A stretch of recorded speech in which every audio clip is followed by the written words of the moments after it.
കൊല്ലം കൊട്ടാരക്കരയിൽ ബി.ജെ.പി. നേതാവിന്റെ കാറിന് നേരെ ആക്രമണം. ബി.ജെ.പി. കൊല്ലം ജില്ലാ സെക്രട്ടറി ശാലു കുളക്കടയുടെ കാറിന് നേരെയാണ് ആക്രമണമുണ്ടായത്. രാഷ്ട്രീയ എതിരാളികളാണ് ആക്രമണത്തിന് പിന്നിലെന്ന് ശാലു ആരോപിച്ചു.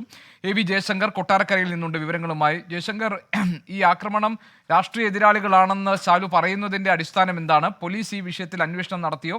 എപ്പോഴാണ് ഈ സംഭവം?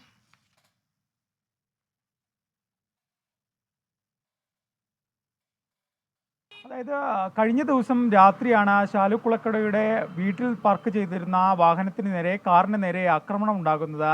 ഈ പ്രദേശത്ത് കഴിഞ്ഞ ദിവസം 1 മണിക്കൂറോളം പവർ കട്ട് ഉണ്ടായിരുന്നു, കറണ്ട് ഉണ്ടായിരുന്നില്ല. ഈ ഒരു സമയത്താണ് ആക്രമണം നടന്നതെന്നാണ് പ്രാഥമികമായൊരു നിഗമനം. ആരാണ് ഈ ആക്രമണത്തിന് പിന്നിലെന്നത് ഇതുവരെ വ്യക്തമായിട്ടില്ല. ഈ ശാലു കുളക്കട പറയുന്നതനുസരിച്ച് തൻ്റെ രാഷ്ട്രീയ എതിരാളികളായിരിക്കാം ഈ ഒരു ആക്രമണത്തിന് പിന്നിലെന്നാണ് അദ്ദേഹം വ്യക്തമാക്കുന്നത്. എന്തായാലും ഇദ്ദേഹം ഈ വിഷയവുമായി ബന്ധപ്പെട്ട പോലീസിൽ പരാതി നൽകിയിട്ടുണ്ട്. പോലീസ് ഈ വിഷയവുമായി ബന്ധപ്പെട്ട അന്വേഷണം ആരംഭിക്കുകയും ചെയ്തിട്ടുണ്ട്.